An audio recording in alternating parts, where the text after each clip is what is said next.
বাংলাদেশের অন্তর্বর্তী সরকারের সঙ্গে কাজ করতে প্রস্তুত যুক্তরাষ্ট্র। মার্কিন পররাষ্ট্র দপ্তরের উপমুখপাত্র বেদান্ত প্যাটেল বিষয়টি নিশ্চিত করেন। স্থানীয় সময় সোমবার 9 সেপ্টেম্বর মার্কিন পররাষ্ট্র দপ্তরের নিয়মিত ব্রিফিংয়ে বাংলাদেশের চলমান পরিস্থিতি নিয়ে কথা বলেন তিনি। এক প্রশ্নের জবাবে বেদান্ত প্যাটেল বলেন, আমরা বাংলাদেশের চলমান পরিস্থিতি গভীরভাবে পর্যবেক্ষণ করছি। বাংলাদেশের জনগণের জন্য একটি গণতান্ত্রিক ভবিষ্যৎ পরিকল্পনার এই সময় ডক্টর ইউনূসের নেতৃত্বাধীন অন্তর্বর্তী সরকারের সঙ্গে কাজ করতে আমরা প্রস্তুত ও আগ্রহী। একই সঙ্গে বাংলাদেশে গণ অভ্যুত্থানের সঙ্গে ওয়াশিংটনের সম্পৃক্ততার অভিযোগ আবারও নাকচ করেছে বাইডেন প্রশাসন। এদিকে বাংলাদেশকে অর্থনৈতিকভাবে আরও শক্তিশালী হতে সহায়তা করতে চায় যুক্তরাষ্ট্র। আগামী 14 ও 15 সেপ্টেম্বর আলোচনায় বসতে ঢাকায় আসছে মার্কিন প্রতিনিধি দল। এক প্রতিবেদনে ব্রিটিশ সংবাদপত্র ফিনান্সিয়াল টাইমস কথা জানিয়েছে। এতে বলা হয়, মার্কিন প্রতিনিধি দলে দেশটির অর্থ, বাণিজ্য ও পররাষ্ট্র মন্ত্রণালয়ের কর্মকর্তারা থাকতে পারেন। অন্তর্বর্তী সরকারের দায়িত্ব নেওয়ার পর এটাই হতে যাচ্ছে দুই দেশের প্রথম কোনো উচ্চ পর্যায়ের আলোচনা। উল্লেখ্য, ছাত্র জনতার গণ আন্দোলনের মুখে গত 5 আগস্ট শেখ হাসিনা সরকারের পতনের পর অন্তর্বর্তী সরকারের প্রধান উপদেষ্টা হিসেবে ডক্টর মোহাম্মদ ইউনূসের নাম প্রস্তাব করেছিল বৈষম্য বিরোধী ছাত্র আন্দোলন। তাদের প্রস্তাবে সাড়া দিয়ে গত 8 আগস্ট দুপুরে ফ্রান্স থেকে দেশে ফেরেন তিনি। সেদিনই রাত 9:15টার দিকে ডক্টর ইউনূসকে শপথ বাক্য পাঠ করান রাষ্ট্রপতি মোহাম্মদ শাহাবুদ্দিন।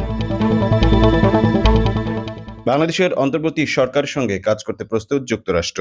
মার্কিন পররাষ্ট্র দপ্তরের উপমুখপাত্র বেদান্ত প্যাটেল বিষয়টি নিশ্চিত করেন। স্থানীয় সময় সোমবার 9 সেপ্টেম্বর মার্কিন পররাষ্ট্র দপ্তরের নিয়মিত ব্রিফিংয়ে বাংলাদেশের চলমান পরিস্থিতি নিয়ে কথা বলেন তিনি। এক প্রশ্নের জবাবে বেদান্ত প্যাটেল বলেন, আমরা বাংলাদেশের চলমান পরিস্থিতি গভীরভাবে পর্যবেক্ষণ করছি।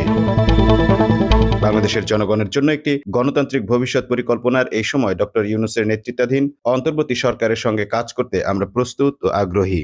একই সঙ্গে বাংলাদেশে গণ অভ্যুত্থানের সঙ্গে ওয়াশিংটনের সম্পৃক্ততার অভিযোগ আবারও নাকচ করেছে বাইডেন প্রশাসন। এদিকে বাংলাদেশকে অর্থনৈতিকভাবে আরও শক্তিশালী হতে সহায়তা করতে চায় যুক্তরাষ্ট্র। আগামী 14 ও 15 সেপ্টেম্বর আলোচনায় বসতে ঢাকায় আসছে মার্কিন প্রতিনিধি দল। এক প্রতিবেদনে ব্রিটিশ সংবাদপত্র ফিনান্সিয়াল টাইমস কথা জানিয়েছে।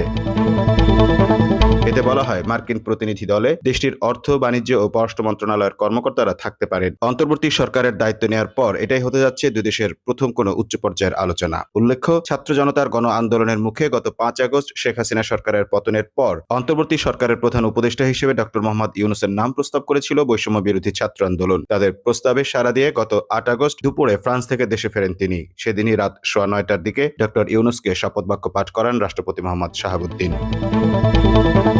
Mamun Mahfuz, time news desk.